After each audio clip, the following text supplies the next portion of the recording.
بسم الله الرحمن الرحيم. سيقول السفهاء من الناس ما ولاهم عن قبلتهم التي كانوا عليها قل لله المشرق والمغرب يهدي من يشاء إلى صراط مستقيم. وكذلك جعلناكم أمة وسطا لتكونوا شهداء على الناس ويكون الرسول عليكم شهيدا. وما جعلنا القبلة التي كنت عليها إلا لنعلم من يتبع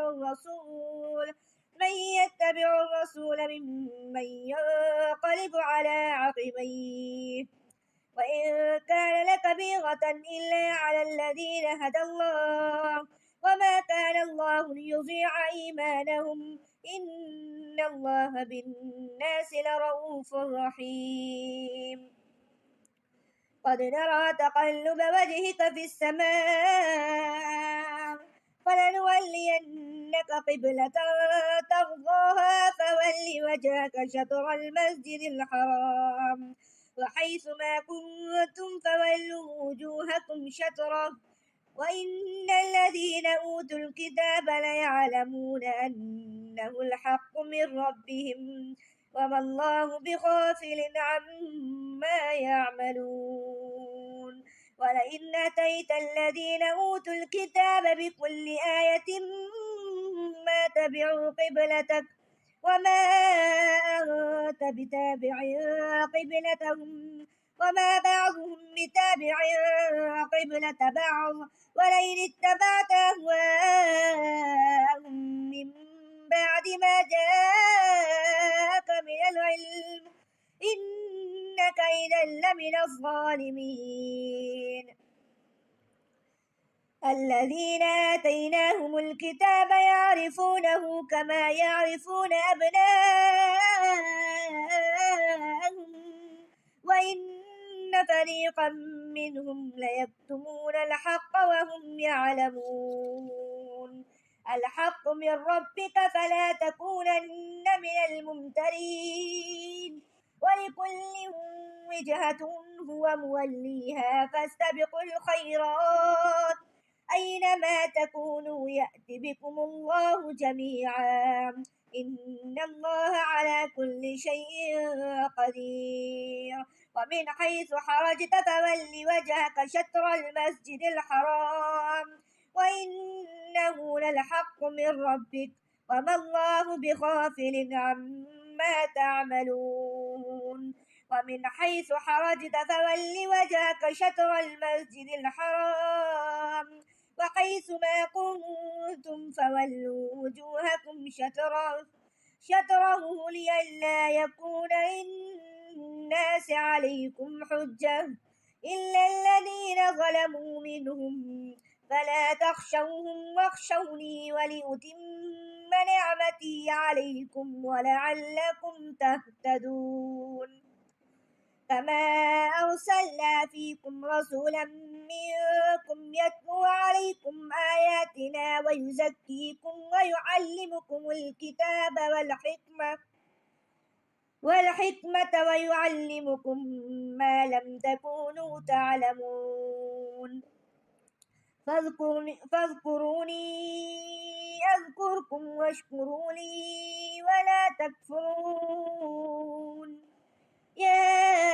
أيها الذين آمنوا استعينوا بالصبر والصلاة إن الله مع الصابرين. ولا تقولوا لمن يقتل في سبيل الله أموات بل أحياء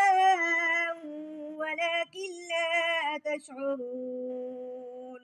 ولنبلونكم بشيء من الخوف والجوع ونقص من أموال والأنفس والثمرات وبشر الذين إذا أصابتهم مصيبة قالوا إنا لله وإنا إليه راجعون أولئك عليهم صلوات من ربهم ورحمة وأولئك هم المهتدون إن الصفا والمروة من شعائر الله فمن حج البيت أو اعتمر فلا جناح عليه أن يطوف بهما ومن تطوع خيرا فإن الله شاكر عليم إن الذين يكتمون ما أنزلنا من البينات والهدى من بعد ما بيناه للناس في الكتاب أولئك يلعنهم الله ويلعنهم اللاعنون إلا الذين تابوا وأصلحوا وبينوا فأولئك أتوب عليهم وأنا التواب الرحيم إن الذين كفروا وماتوا وهم كفار أولئك عليهم لعنة الله وملائكته والناس أجمعين خالدين فيها لا يخفف عنهم العذاب ولا هم ينظرون وإلهكم إله واحد لا إله إلا هو الرحمن الرحيم إن في خلق السماوات والأرض واختلاف الليل والنهار والفلك التي تجري في البحر بما ينفع الناس وما أنزل الله من السماء من ماء فأحيا به الأرض بعد موتها وبث فيها من كل دابة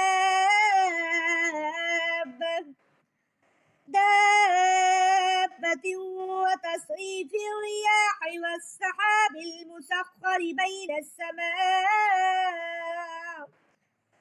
بين السماء والأرض لآيات لقوم يعقلون ومن الناس من يتخذ من دون الله أندادا يحبونهم كحب الله والذين آمنوا أشد حبا لله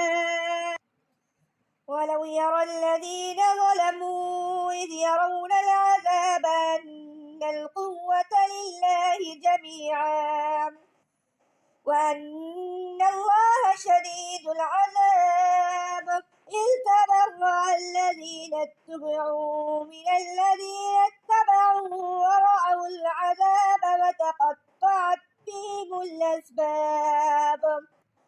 وقال الذين اتبعوا لو أن لنا كرة فنتبرأ منهم كما تبرأوا منا كذلك يريهم الله أعمالهم حسرات عليهم وما هم بخارجين من النار يا أيها الناس كلوا مما في الأرض حلالا طيبا ولا تتبعوا خطوات الشيطان إنه لكم عدو مبين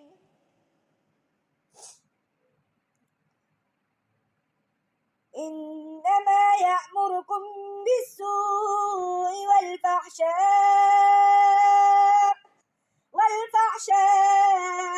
وأن تقولوا على الله ما لا تعلمون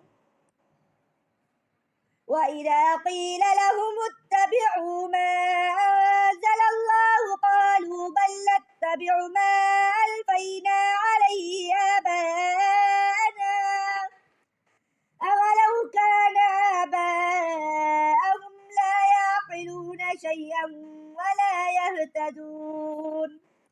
ومثل الذين كفروا كمثل الذي ينعق بما لا يسمع إلا دعاء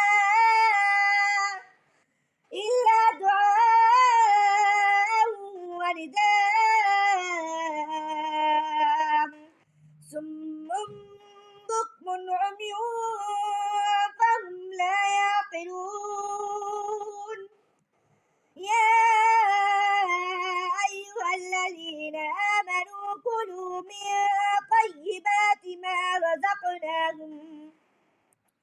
ما رزقناهم واشكروا لله إن كنتم إياه تعبدون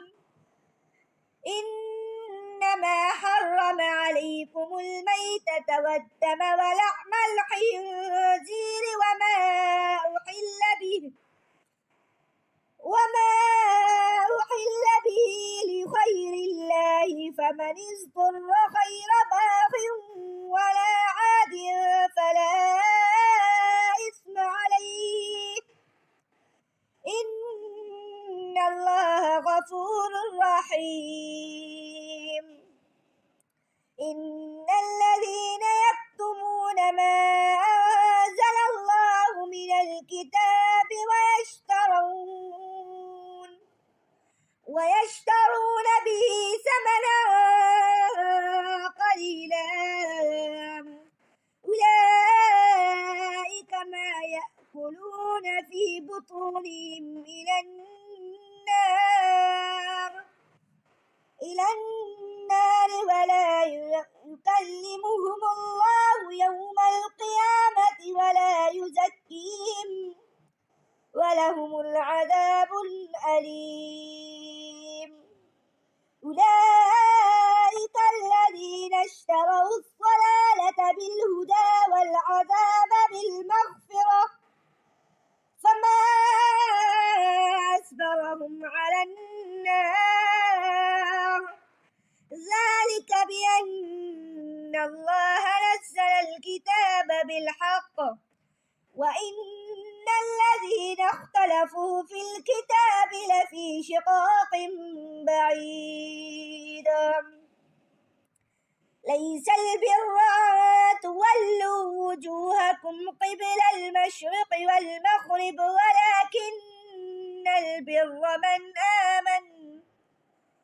من آمن بالله واليوم الآخر وملائكته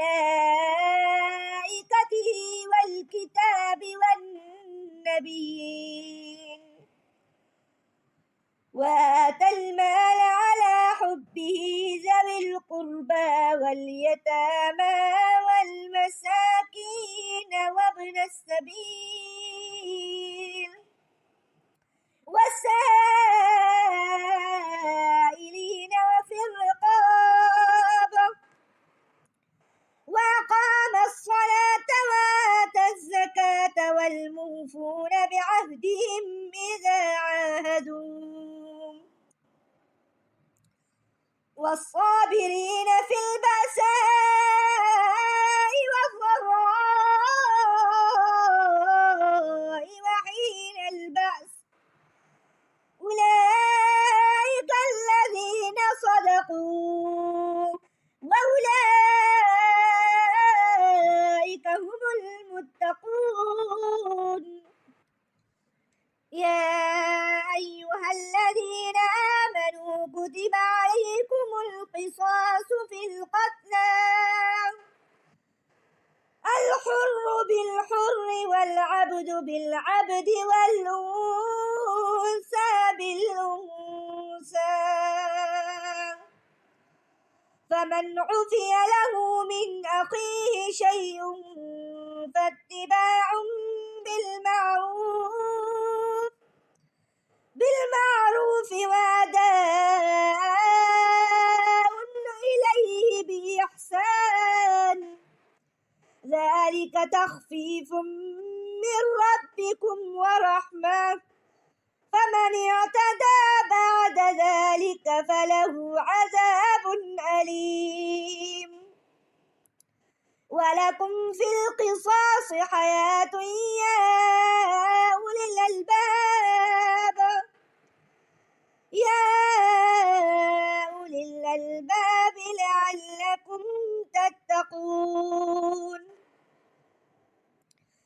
كتب عليكم إذا حضر أحدكم الموت إن ترك خيرا الوصية للوالدين والأقربين بالمعروف حقا على المتقين فمن بدله بعدما سمعه فإنما إثمه على الذين يبدلونه إن الله سميع عليم فمن خاف من موص جنفا أو إثما فأصلح بينهم فلا إثم عليه إن الله غفور رحيم يا أيها الذين آمنوا كتب عليكم الصيام كما كتب على الذين من قبلكم لعلكم تتقون أياما معدودات فمن كان منكم مريضا أو على سفر فعدة من أيام أخر وعلى الذين يطيقونه فدية طعام مسكين فمن تطوع خيرا فهو خير له وأن تصوموا خير لكم إن كنتم تعلمون شهر رمضان الذي أنزل فيه القرآن هدى للناس وبينات من الهدى والفرقان فمن شهد منكم الشهر فليصمه ومن كان مريضا أو على سفر فعدة من أيام أخر يريد بكم اليسر ولا يريد بكم العسر ولتكملوا العدة ولتكبروا الله على ما هداكم ولعلكم تشكرون وإذا سألك عبادي عني فإني قريب أجيب دعوة الداعي إذا دعاني فليستجيبوا لي وليؤمنوا بي لعلهم يرشدون أحل لكم ليلة الصيام الرفث إلى نسائكم هن لباس لكم وأنتم لباس لهن علم الله أنكم كنتم تختانون أنفسكم فتاب عليكم وعفى عنكم فالآن باشروهن وابتغوا ما كتب الله لكم وكلوا واشربوا حتى يتبين لكم الخيط الأبيض من الخيط الأسود من الفجر ثم أتموا الصيام إلى الليل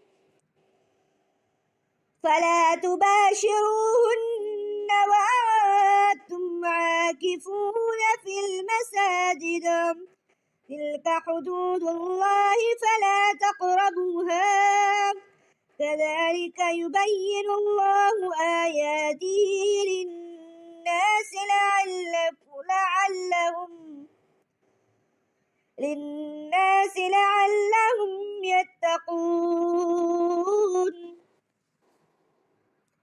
ولا تأكلوا أموالكم بينكم بالباطل وتدلوا بها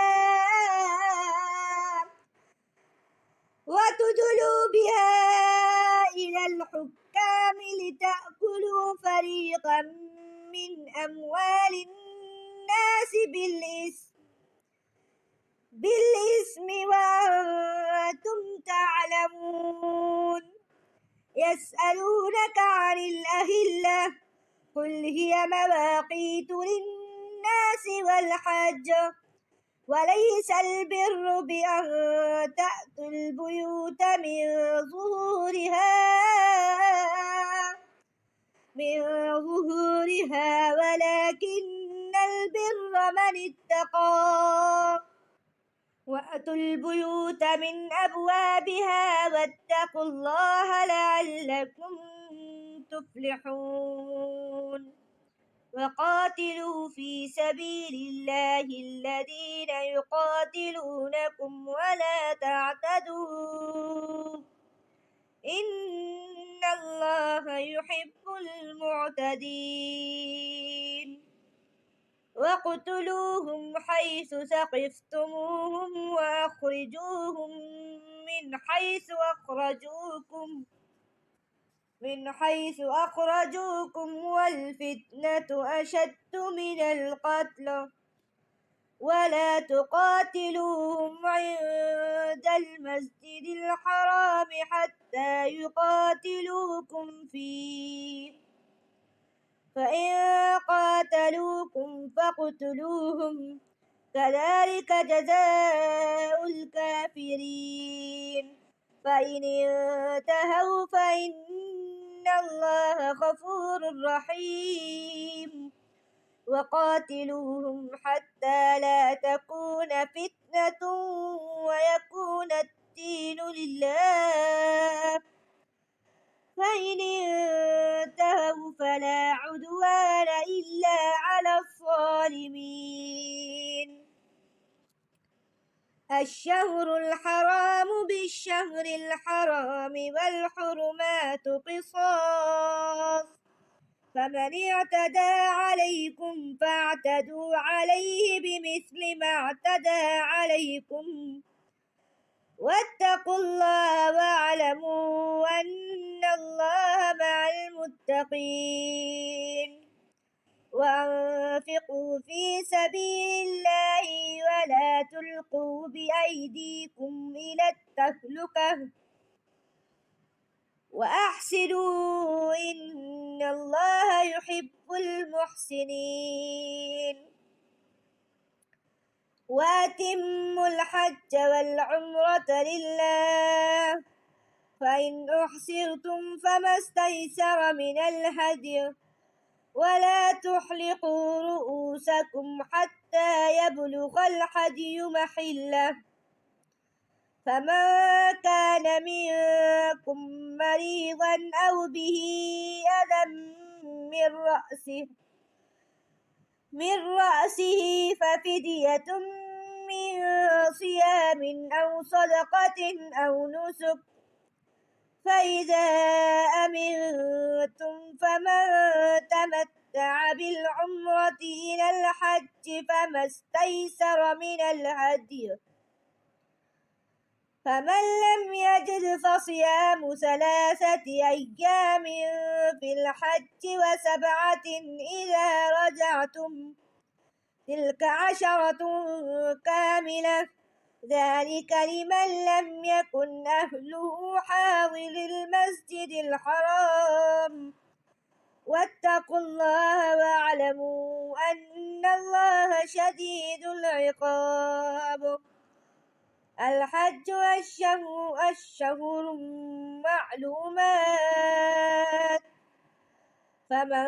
فرض فيهن الحج فلا رفث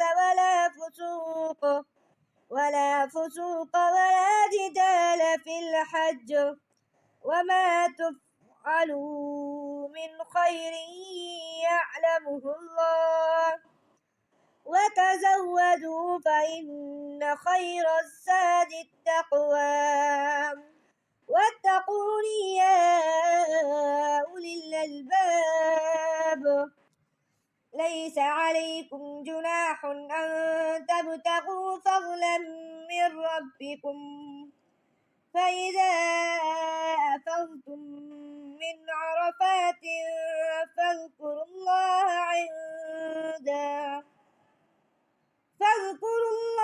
عند المشعر الحرام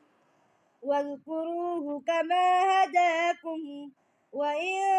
كنتم من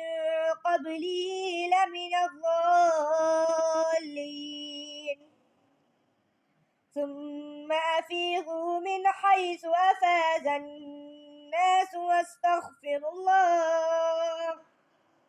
إن الله غفور رحيم فإذا قضيتم مناسككم فاذكروا الله كذكركم آباءكم أو أشد ذكرا فمن الناس من يقول ربنا آتنا في الدنيا وما له في الآخرة من خلاق ومنهم من يقول ربنا آتنا في الدنيا حسنة وفي الآخرة حسنة وقنا عذاب النار أولئك لهم نصيب مما كسبوا والله سريع الحساب واذكروا الله في أيام معدودات فمن تعجل في يومين فلا إثم عليه ومن تأخر فلا إثم عليه لمن اتقى واتقوا الله واعلموا أنكم إليه تحشرون ومن الناس من يعجبك قوله في الحياة الدنيا ويشهد الله على ما في قلبه وهو ألد الخصام وإذا تولى سعى في الأرض ليفسد فيها ويهلك الحرث والنسل والله لا يحب الفساد وإذا قيل له اتق الله أخذته العزة بالإثم فحسبه جهنم ولبئس المهاد ومن الناس من يشري نفسه ابتغاء مرضات الله والله رؤوف بالعباد يا أيها الذين آمنوا ادخلوا في السلم كافة ولا تتبعوا خطوات الشيطان إنه لكم عدو مبين فإن زللتم من بعد ما جاءتكم البينات فاعلموا أن الله عزيز حكيم هل ينظرون إلا أن يأتيهم الله في ظلل من الغمام والملائكة وقضي الأمر وإلى الله ترجع الأمور سل بني إسرائيل كم آتيناهم من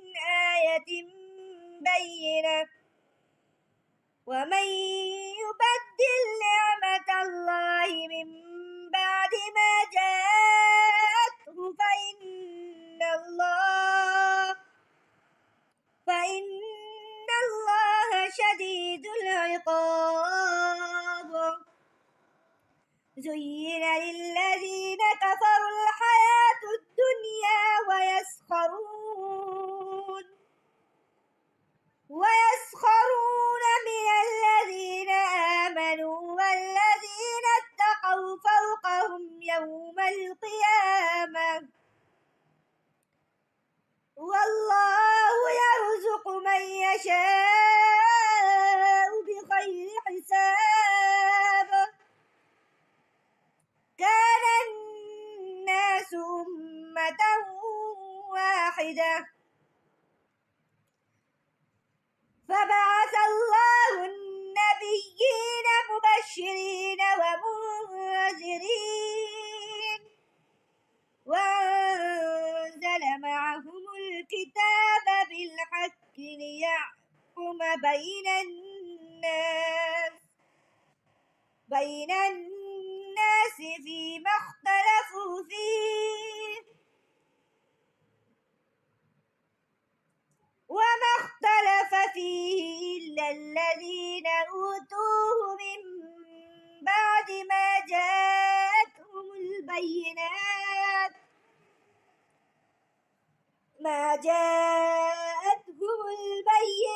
بغيا بينهم فهدى الله الذين آمنوا لما اختلفوا فيه من الحق بإذنه والله يهدي من يشاء إلى صراط مستقيم أم حسبتم أن تدخلوا الجنة ولما يأتكم مثل الذين خلوا من قبلكم مستهم البأساء والضراء وزلزلوا حتى يقول الرسول والذين آمنوا معه متى نصر الله ألا إن نصر الله قريب يسألونك ماذا ينفقون قل ما أنفقتم من خير فللوالدين والأقربين واليتامى والمساكين وابن السبيل وما تفعلوا من خير فإن الله به عليم كتب عليكم القتال وهو كره لكم وعسى أن تكرهوا شيئا وهو خير لكم وعسى أن تحبوا شيئا وهو شر لكم والله يعلم وأنتم لا تعلمون يسألونك عن الشهر الحرام قتال فيه قل قتال فيه كبير وصدوا عن سبيل الله وكفر به والمسجد الحرام وإخراج أهله منه أكبر عند الله والفتنة أكبر من القتل ولا يزالون يقاتلونكم حتى يردوكم عن دينكم إن استطاعوا ومن يرتد منكم عن دينه فيمت وهو كافر فأولئك حبطت أعمالهم في الدنيا والآخرة وأولئك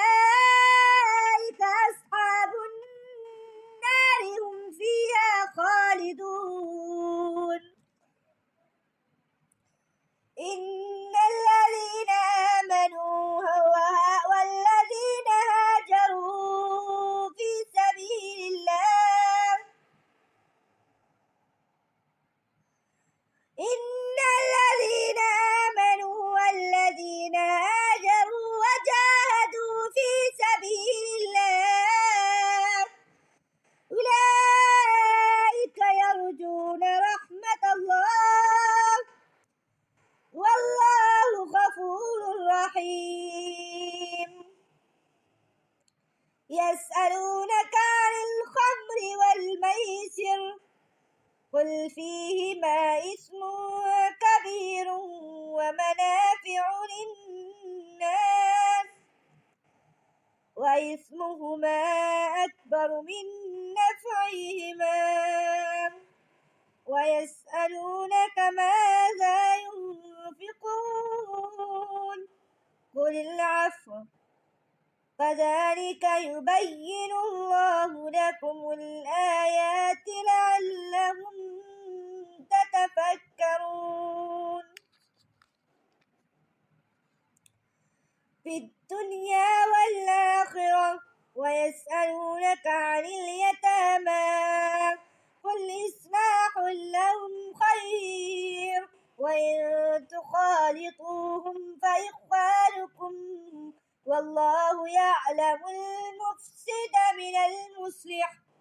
ولو شاء الله لأعنتكم إن الله عزيز حكيم ولا تنكحوا المشركات حتى يؤمنوا ولأمة مؤمنة خير من مشركة ولو أعجبتكم ولا تنكحوا المشركين حتى يؤمنوا ولعبد مؤمن خير من مشرك ولو أعجبكم ولا تنكحوا المشركين حتى يؤمنوا ولعبد مؤمن خير من مشرك ولو أعجبكم أولئك يدعون إلى النار والله يدعو إلى الجنة والمغفرة بإذنه ويبين آياته للناس لعلهم يتذكرون ويسألونك عن المحيض قل هو أذى فاعتزلوا النساء في المحيض ولا تقربوهن حتى يطهرن فإذا تطهرن فأتوهن من حيث أمركم الله إن الله يحب التوابين ويحب المتطهرين نساؤكم حرث لكم فأتوهم حرثكم أنى شئتم وقدموا لأنفسكم واتقوا الله واعلموا أنكم ملاقوه وبشر المؤمنين ولا تجعلوا الله عرضة لأيمانكم أن تبروا وتتقوا وتصلحوا بين الناس والله سميع عليم لا يؤاخذكم الله باللغو في أيمانكم ولكن يؤاخذكم بما كسبت قلوبكم والله غفور رحيم للذين يؤلون من نسائهم تربص 4 أشهر فإن فاءوا فإن الله غفور رحيم وإن قسموا الطلاق فإن الله سميع عليم والمطلقات يتربصن بأنفسهن 3 قروء ولا يحل لهن أن يكتمن ما خلق الله في أرحامهن إن كن يؤمن بالله واليوم الآخر وبخولتهن أحق بردهن في ذلك إن أرادوا إصلاحا ولهن مثل الذي عليهن بالمعروف وللرجال عليهن درجة والله عزيز حكيم. الطلاق مرتان فإمساك بمعروف أو تسريح بإحسان ولا يحل لكم أن تأخذوا مما آتيتموهن شيئا إلا أن يخافا ألا يقيما حدود الله فإن خفتم ألا يقيما حدود الله فلا جناح عليهما فيما افتدت به تلك حدود الله فلا تعتدوها ومن يتعد حدود الله فأولئك هم الظالمون. فإن طلقها فلا تحل له من بعد حتى تنكح زوجا غيره فإن طلقها فلا جناح عليهما أن يتراجعا إن ظنا أن يقيما حدود الله وتلك حدود الله يبينها لقوم يعلمون. وإذا طلقتم النساء فبلغن أجلهن فامسكوهن بمعروف أو سرحوهن بمعروف ولا تمسكوا بإصرارا لتعتدوا ومن يفعل ذلك فقد ظلم نفسه ولا تتخذوا آيات الله هزوا واذكروا نعمة الله عليكم وما أنزل عليكم من الكتاب والحكمة يعظكم به واتقوا الله واعلموا أن الله بكل شيء عليم. وإذا طلقتم النساء فبلغن أجلهن فلا تعضلوهن أن ينكحن أزواجهن إذا تراضوا بينهم بالمعروف ذلك يوعظ به من كان منكم يؤمن بالله واليوم الآخر ذلكم أزكى لكم وأطهر والله يعلم وأنتم لا تعلمون.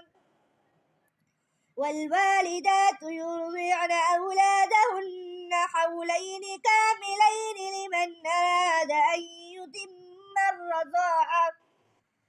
وعلى المولود له رزقهن وكسوتهن بالمعروف لا تكلف نفس إلا وسعها لا تضار والدة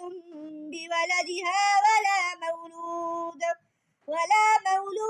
له بولده وعلى الوارث مثل ذلك فإن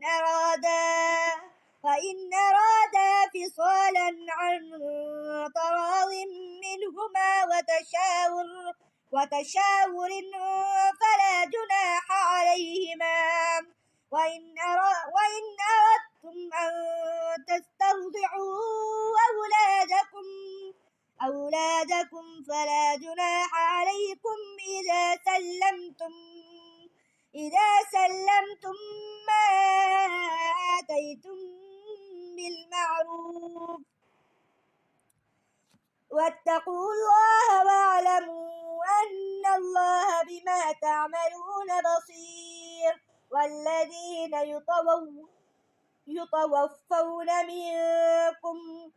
يتوفون منكم ويذرون أزواجا يتربصن بأنفسهن 4 أشهر وعشرا، فإذا بلغن أجلهن فلا جناح عليكم فيما فعلن في أنفسهن بالمعروف، والله بما تعملون خبير.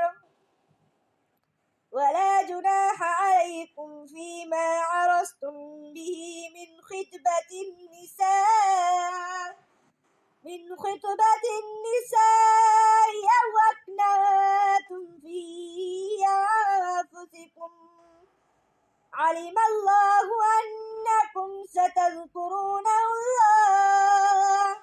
ولكن لا تواعدوهن سرا إلا أن تقولوا قولا معروفا، ولا تعزموا عقدة النكاح حتى يبلغ الكتاب أجله، واعلموا أن الله يعلم ما في أنفسكم فاحذروه، واعلموا أن الله غفور رحيم. لا جناح عليكم إن طلقتم النساء ما لم تمسوهن أو تفرضوا لهن فريضة، ومتعوهن على الموسع قدره وعلى المقتر قدره متاعا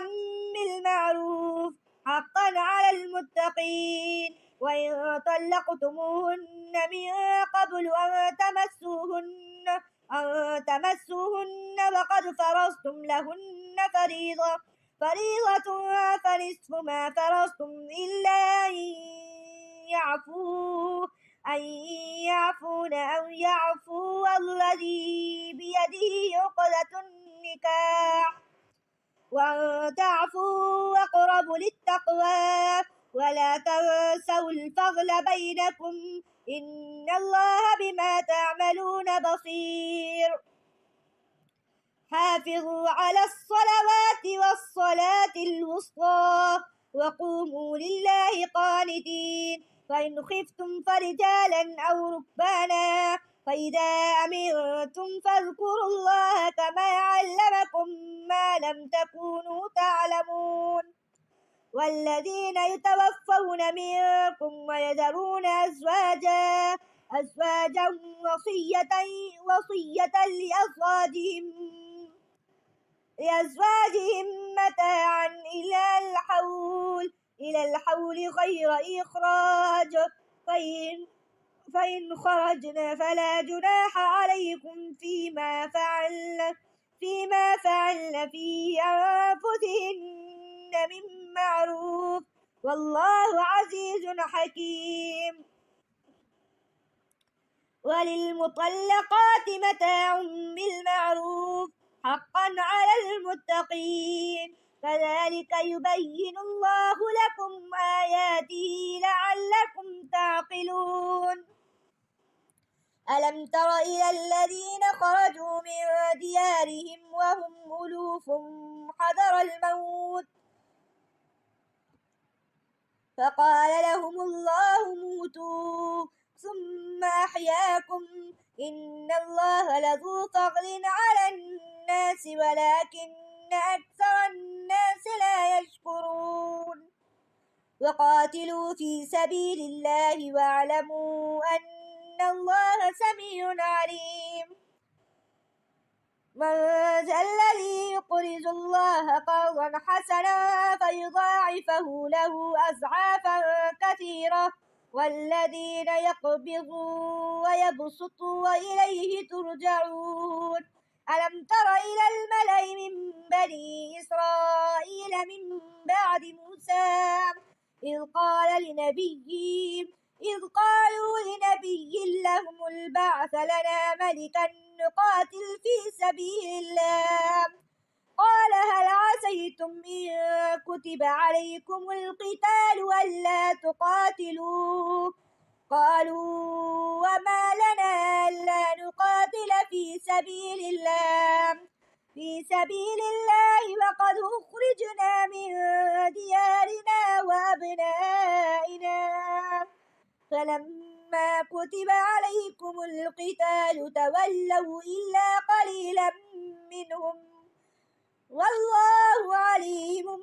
بالظالمين وقال لهم نبيهم إن الله قد بعث لكم طالوت ملكا قالوا أنى يكون له الملك علينا ونحن أحق بالملك منه ولم يؤت سعة من المال قال إن الله اصطفاه عليكم وزاده بسطة في العلم والجسم والله يؤتي ملكه من يشاء والله سميع عليم وقال لهم نبيهم إن آية ملكه أن يأتيكم التابوت فيه سكينة من ربكم وبقية مما ترك آل موسى وآل هارون تحمله الملائكة إن في ذلك لآية لكم إن كنتم مؤمنين فلما فصل طالوت بالجنود قال إن الله مبتليكم بنهر فمن شرب منه فليس مني ومن لم يطعمه فإنه مني إلا من اغترف غرفة بيده فشربوا منه إلا قليلا منهم فلما جاوزه هو والذين آمنوا معه قالوا لا طاقة لنا اليوم بجالوت وجنوده قال الذين يظنون أنهم ملاقو الله كم من فئة قليلة غلبت فئة كثيرة بإذن الله والله مع الصابرين ولما برزوا لجالوت وجنوده قالوا ربنا أفرغ علينا صبرا وثبت أقدامنا فانصرنا على القوم الكافرين فهزموهم بإذن الله وقتل داود جالوت وآتاه الله الملك والحكمة وعلمه مما يشاء ولولا دفع الله الناس بعضهم ببعض لفسدت الأرض ولكن الله ذو فضل على العالمين تلك آية الله نتلوها عليك بالحق وإنك لمن المرسلين